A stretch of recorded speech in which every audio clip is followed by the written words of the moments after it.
Welcome to the Land Your Bet Sports Betting Show. Looking at another NFL game here on Thursday for Thanksgiving. So happy T-Day to everybody as we look at the Giants and the Cowboys here. Second game of the day on Turkey Day. Definitely want to remind you to check out the other videos as well. Got one up for Bears-Lions. Also got up the Dolphins and the Packers. So got plenty of action here on Thursday with plenty of player prop projections and the like. Also want to let you know, if you do not yet have an account with 5 different sportsbook apps that I have linked in the description of the video, I'm offering a free month to whomever signs up using the code LYB for Land Your Bets, and you'll go ahead and get a bunch of promos from that for each book, and I will give you a free month in the VIP Discord so you do not miss a single bet that I put down if you're interested in getting into that. So if that all sounds good, go ahead and give the video a like. Let's jump right into it. Kicking it off with the Giants on offense, but I should give you some Thanksgiving Day Cowboy stats that are super relevant here. They are 2-11 against the spread in their last 13 games on Thanksgiving. So dating back 13 years that we've seen them struggle mightily. They are failing to cover that spread by about 9 points per game. So a -9 against a margin of victory against the spread here in their last 13. Keep that in mind, whatever you want to do with those trends. It definitely seems reasonable to take that into consideration.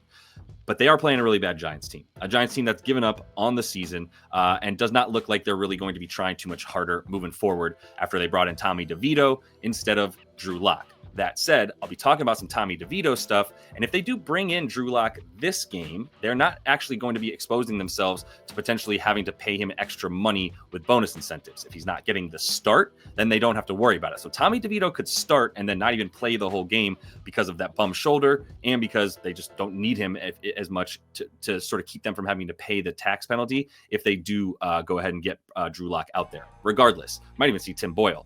They are bad in passing yards, pass EPA, better with the rush. The offensive line has looked a little better with the rush than the pass. They're giving up the 3rd worst pressure percentage to their quarterback, but they do have a top 15 adjusted yards before contact in the rush. So they are getting good push with their rushing offensive line, not their passing. That's not giving their quarterback much time. Tommy DeVito was under it last week, as we saw, when he gets sacked like 6 times. He's getting sacked like once every 6 dropbacks. It's not looking good for him, and that's been the case for him for his whole career now, which is the last 2 seasons. He got sacked a ton last year too, and a lot of that falls on the quarterback. We cannot just be giving that to the offensive line when this one guy is getting sacked way more than anybody else playing behind the same O-line. For the Cowboys, they are terrible against the run. We know that they are the worst rush EPA in the league. They're going to continue to probably give that stuff up, and they're going to continue to try to pressure the quarterback, which they do super well. Looking at it, they are 4th in pressure percentage, blitzing the 5th most, and they are 28th in adjusted yards before contact. So they're not getting any push to stop the run. They are getting a good amount of push when they just pin their ears back and go after the QB, which is what I think we'll see here, and some interceptions probably for that Giants team. Similarly, on the other side of the ball for the Cowboys, they're pretty good at passing it. They kind of have to. I mean, their pass EPA is not good, but it's better than their rush EPA, which is around last and second to last in rush yards on the season. That's because Rico Dowdle ain't it as a running back. I'm sorry to say, we'll be talking about him probably more in the receiving game than the run game if you want to back him as opposed to fade him. And then, we're talking about them being from behind all the time, having to play while losing very consistently this season in the bottom 10 with the amount that they are, well, I should say top 10 with the amount that they're trailing in this on the season as a whole. So that's a big reason why the pass yards don't look as bad. But the Giants are limiting pass yards, but it's the same thing on the defensive side. They're losing a lot. So the other team can run the ball all they want, and they are giving up the 3rd most rushing yards in the league. So it's just a 2 opposing forces. When a very movable object meets another very movable object, what happens? I think that there'll be some success through the air for the Cowboys in this one. The Giants are just so bad. That 5th worst EPA, passing EPA on defense is going to just tell the story of this game, I think. And I think CeeDee Lamb is going to have a big day. But let's get into that Tommy DeVito stuff I was mentioning a minute ago. Love a fade of the pass yards. And Nate, my co-host on another show that we have for thelines.com, loves to say, I mean, you throw anybody that's an actual NFL quarterback on the field and they should be able to get 200 yards. But are we sure that Tommy DeVito is an NFL quarterback? He has some of the worst grades for quarterbacks in the NFL for the last 20 years. So I don't really have much confidence. He's out there to help us get the #1 pick, speaking as a Giants fan. So I would be fading about 180 yards. If you can get up to about 190 and fade that to the under, love that for him. He could get pulled and not even play the second half of this game. He's already on a bum shoulder, looking like he's going to play because they don't really have anything to save him for or to make sure that he doesn't get hurt. Not that they want him to. It's not like they're protecting a, first round quarterback that they care about for the future. They're going to be getting a first round quarterback next season. So if he gets pulled, wonderful. If he doesn't, whatever. He only had 86 yards against the Cowboys last year with a 52% completion percentage. And the Cowboys should be better against the pass in this game than they've been when Deron Bland was out. And that mighty fine cornerback is going to be back in there for them. So between he and Diggs, handling Malik Neighbors, Wandale Robinson might be able to get a few receptions for 3 yards or his 4-yard I think he has 4 yards per reception this season. So yeah, I'm not worried about them getting the yards. Maybe he gets a few completions on the short stuff, but he looked bad last week. He's going to be under it all again this week. So we're fading Tommy DeVito's pass yards. Feels weird to back a running back in an offense that we trust not at all, and don't expect them to necessarily have the lead very much. But I think this is going to be a neutral style game script for both teams a lot more than some people think the Cowboys are going to blow the doors off this Giants team. And I truly don't really understand why. Like, they're not that much better. Just that simple. For Tracy, he's at about 65 and a half rushing yards. I love that, all the way up to about 68 and a half for him, if you can take that. He didn't play much last week for a couple reasons. He got punished for the fumble that he had in that game. Still had 9 touches on the run game there for 41 yards or so, 46 yards in that range. And they were playing from behind the whole time. So he only got 9 because he fumbled, but just as important, they didn't have the opportunity to run because they were losing by 30 or whatever, by 20 points by the end of the first half there. Before that, though, 66 plus yards in 3 straight games. It's not like they were winning those games either, but he still is their best weapon honestly, through the air. He's pretty dangerous as well. Might be their second most dangerous weapon through the air, but definitely their best running back there. That we're going to see him still get the bulk of the rushes here. Probably looking at a 65 to 75% opportunity share as far as the runs are concerned, as Singletary's kind of been phased out. And we know he's going against the worst rush defense in the league. So let's go ahead and back him to get close to 70 yards in this one.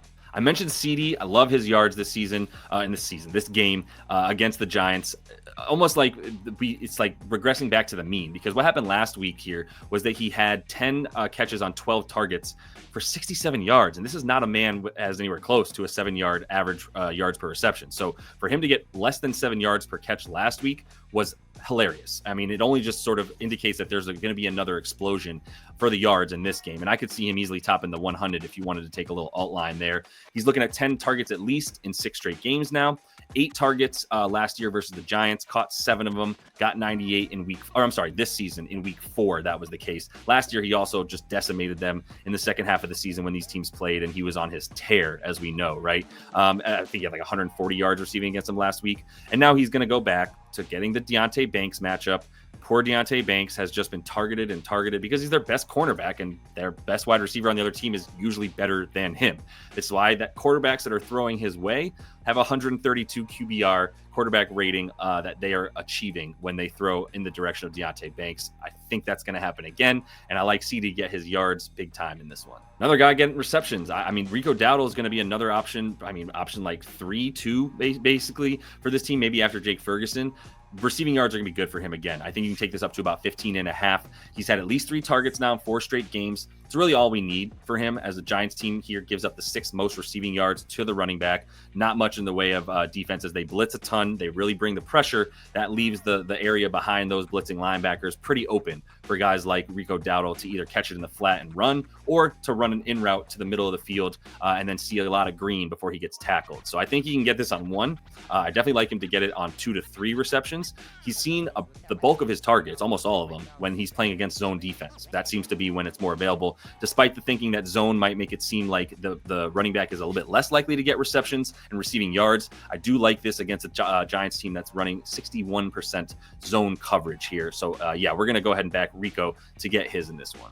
So if I like 2 guys to get their receiving yards, and I like CD to go off and plan to ladder that man to 100, well, I mean, if he gets 100 and Cooper Rush is at like 220 passing yards, I think he can get there against a bad Giants pass defense, which is better than its run defense, I'll admit, but this Cowboys team can't run. So they're also going to look like they're going to have to throw to have success against a bad Giants defense because it's a bad Cowboys offense. He's now gone over in 2 straight. The Giants should keep it close. They've been giving up in the last 4 games. Only 2 guys have gone over this number. There's the Panthers and the Commanders there. That's $1 in the jar for calling the Commanders the wrong name. But that was against 2 bad passing offenses bad passing offenses the Giants gave up those passing yards. So I like that to happen again here for the red bearded one and Cooper Rush. One final reminder, if you do sign up for any of the apps using code LYB, using the links that are in the description of the video here, got 5 opportunities to get a free month in the VIP Discord, so you don't miss any of the plays that I'm making here in the NFL and in the NBA, where we're still hot, up about 14 units on the season. So we're going to look to keep it going. I'll be here with a couple more videos for Thursday football, so make sure you check out the Bears and the Lions, as well as the Dolphins and the Packers. And until I see y'all next, happy betting.